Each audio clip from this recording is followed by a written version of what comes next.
कैसा ये इश्क है।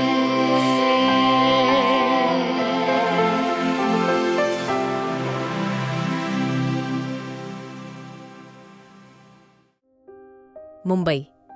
रूहानी खुद को छुड़ाने की नाकाम कोशिश कर रही थी, लेकिन किसी पे कोई फर्क नहीं पड़ रहा था। और फिर आखिरकार उसने उन दोनों को जोर से धक्का दिया था, जिससे दोनों ही दूर जा गिरे थे। रूहानी गुस्से से बोली, छोड़ो, मुझे जाने दो। इतना महके एक दूसरी डायरेक्शन में भाग गई थी। उसको नहीं पता था वो कहाँ जा रही है, लेकिन उसको इतना जरूर पता था ये लोग अच्छे नहीं हैं, और शायद उसके प्यारे माँ बाप ने भी उसको धोखा दिया है। इसलिए रूहानी पागलों की तरह इधर उधर घूम रही थी, लेकिन उसको समझ नहीं आ रहा था आखिर जाना कहाँ है। वहीं दूसरी तरफ रिवांश गुस्से से सामने की तरफ देखते हुए बोला, और कितना टाइम लगेगा? हम लोग यहाँ टाइम पास करने के लिए नहीं बैठे हैं। रिवांश की बात पे रिजोटो जल्दी से बोला, टाइम पास के लिए मैं भी नहीं बैठा मिस्टर शेखावत। खैर, ये रही वो लड़कियां, सब एक से बढ़ के एक हैं, और मुझे इनकी पूरी कीमत चाहिए।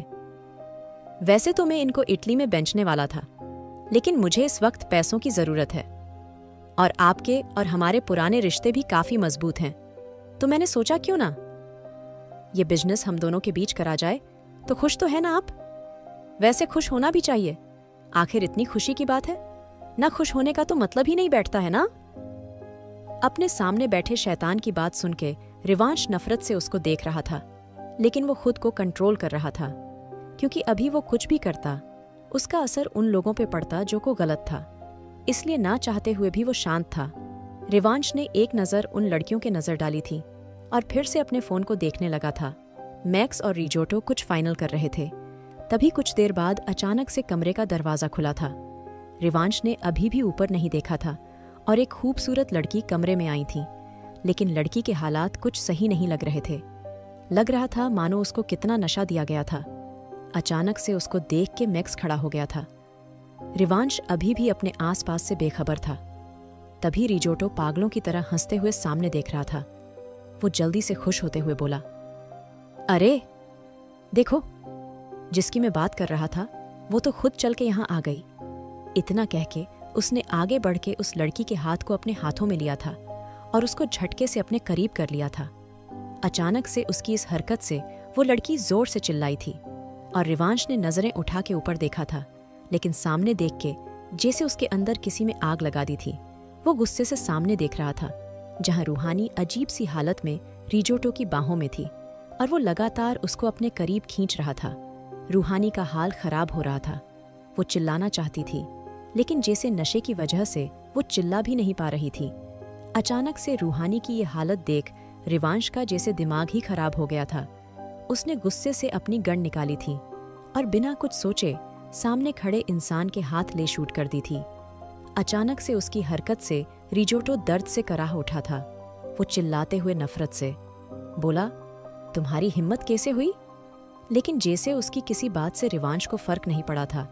अचानक ही दोनों के गार्ड एक दूसरे को शूट करने लगे थे। मैक्स पता नहीं कहाँ चला गया था। रूहानी हैरानी से अपने आसपास देख रही थी। गोलियों ली आवाज से उसके आंसू निकल रहे थे। उसको नहीं पता था उसके आसपास क्या हो रहा था, लेकिन नशे की हालत में वो इतना जरूर समझ सकती थी। ये लोग अच्छे नहीं थे। सब लोग उसके आसपास घूम रहे थे। रिजोटो गन की आवाज की वजह से वहीं गिर गया था और उसको देख के जैसे रूहानी का हाल और खराब हो गया था। तभी अचानक से किसी के उसकी डायरेक्शन में शूट करा था और जैसे ही बुलेट रूहानी को लगती, अचानक से रिवांश ने उसको एक हाथ से खींच के खुद के अंदर छुपा लिया था। सब इतना जल्दी हुआ था जिससे किसी को कुछ समझने का मौका नहीं मिला था।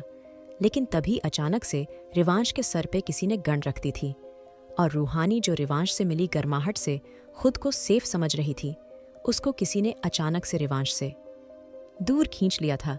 रूहानी के नाखून रिवांश के सीने में गड़ चुके थे, लेकिन रिवांश को कोई दर्द का एहसास नहीं हुआ था। वो रूहानी के करीब जाना चाहता था, लेकिन गन का कोल्ड मेटल उसके सर पे रखा था, जिससे वो चाह के भी हिल नहीं सकता था। अचानक ही रिवांश को रिजोटो के कब्जे में देख चारों तरफ शांति छा गई थी। रिवांश के गार्ड रुक गए थे और अब रिजोटो के लोगों ने रिवांश को चारों तरफ से घेर लिया था। रिवांश की नीली आंखें एक सेकंड के लिए रूहानी से नहीं हटी थीं। रिजोटो रूहानी के नाजुक हाथों को अपनी पकड़ में लेते हुए उसको खुद के करीब करते हुए बोला, क्या है इसमें ऐसा जो इसको मेरे करीब देख के रिवांश शेखावत के अंदर इतनी आग लग गई? इतना आंखें रिजोटो रूहानी के खूबसूरत चेहरे पे अपनी उंगली घुमाने लगा था। रूहानी धीरे से बोली, रिवांश प्लीज मुझे बचा लो। मैंने कुछ नहीं किया। अचानक से रूहानी को बात पे रिजोटो ने उसके चेहरे को टाइट पकड़ा था। वो नफरत से बोला, तू इसको जानती है कैसे? रूहानी के मुंह से चीख निकल गई थी। रिवांश नफरत से चीखा, अगर तू चाहता है मैं तेरे टुकड़े करके कुत्तों का ना खिलाऊं, अभी के अभी उसको छोड़ दे। रिवांश की सख्त आवाज से वहां खड़े हर इंसान के चेहरे पे पसीने की बूंद थी, लेकिन सामने इंसान की शक्ल में खड़े शैतान को कोई फर्क नहीं पड़ता था। वो गुस्से से बोला, अच्छा, लेकिन क्यों? तुझे क्यों इससे इतना फर्क पड़ता है कौन ये तेरी? यहां तो बहुत लड़कियां हैं, तुझे तो किसी से फर्क नहीं पड़ा, इससे क्यों? रिजोटो की आवाज से रिवांश लगातार खुद को छूटवाने की कोशिश कर रहा था। तभी अचानक से रिजोटो खुद से बोला, कहीं ऐसा तो नहीं ये तेरी गर्लफ्रेंड है या फिर बीवी? अपनी बात पे रिजोटो, ओह हाँ बीवी। कहीं ये ही तो रिवांश शेखावत की बीवी नहीं? लेकिन मैंने इसको पूरे 10 करोड़ में खरीदा है।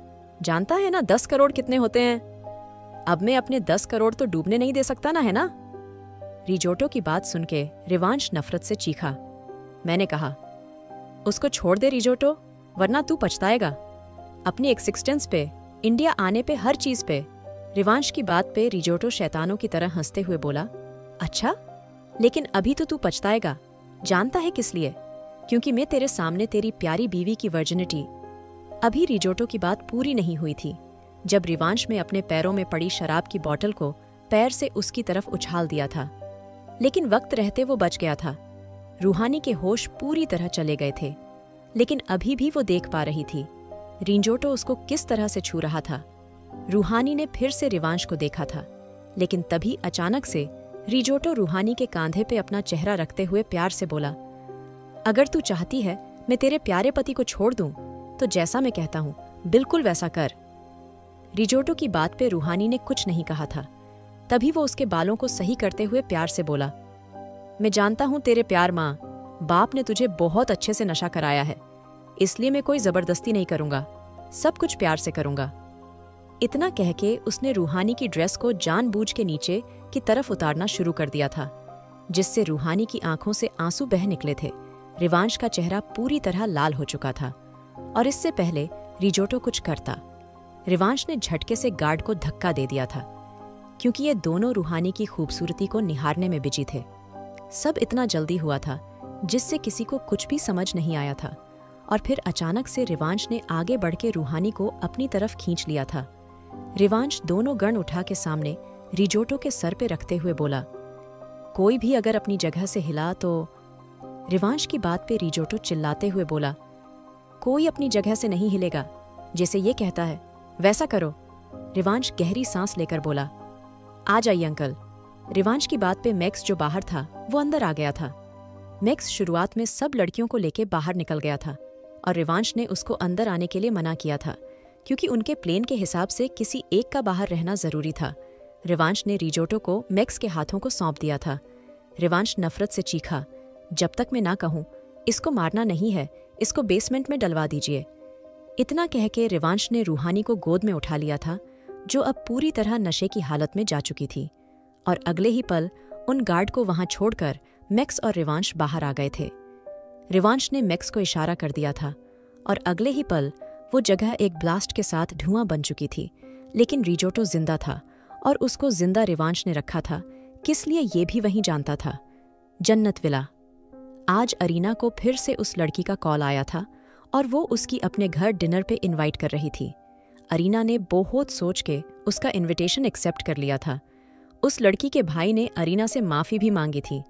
अरीना तैयार होके बाहर निकली ही थी, जब ईशान धीरे से बोला, बेटा तुम इतनी रात को कहाँ जा रही हो?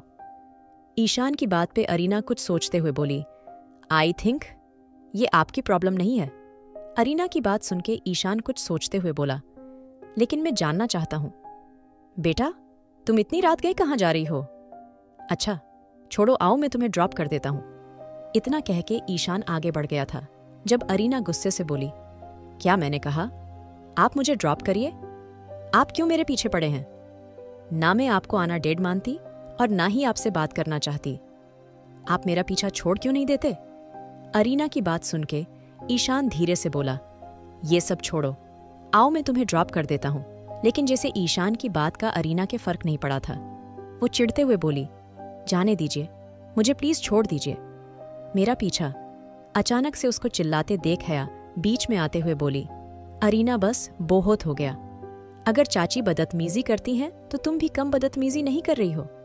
ईशान भाई, तुम्हारे डेढ़ हैं और तुम्हारे कहने से ये बात खत्म नहीं हो जाएगी। अगर तुम बिना बाप के तरसी हो तो वो भी अपनी फैमिली से दूर रहे हैं, और अब रिश्तों को उलझाने से क्या फायदा होगा?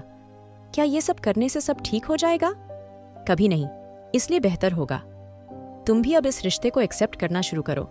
हया की बात पे अरीना कुछ कहना चाहती थी, लेकिन हया ने उसको कुछ भी कहने से रोक दिया था। और फिर ना चाहते हुए भी अरीना ईशान को देखते हुए धीरे से बोली, चलिए। ईशान ने शुक्र भरी नजरों से हया को देखा था और वो भी अरीना के पीछे चला गया था। लेकिन हया जानती थी उसकी इस बात का असर सिर्फ टेम्परेरी था। अरीना हया की बात नहीं टालना चाहती थी, इसलिए उसने उसकी बात सुनी थी, वरना वो अच्छे से जानती थी अरीना अभी भी ईशान से नफरत करती थी। आखिर क्या करेगा अब रिवांश रूहानी के साथ? क्या फिर से रिवांश रूहानी को ही सुनाएगा? जानने के लिए सुनिए married to cold hearted billionaire. और अगर आपको एपिसोड पसंद आया तो लाइक, शेयर और सब्सक्राइब करना न भूलें।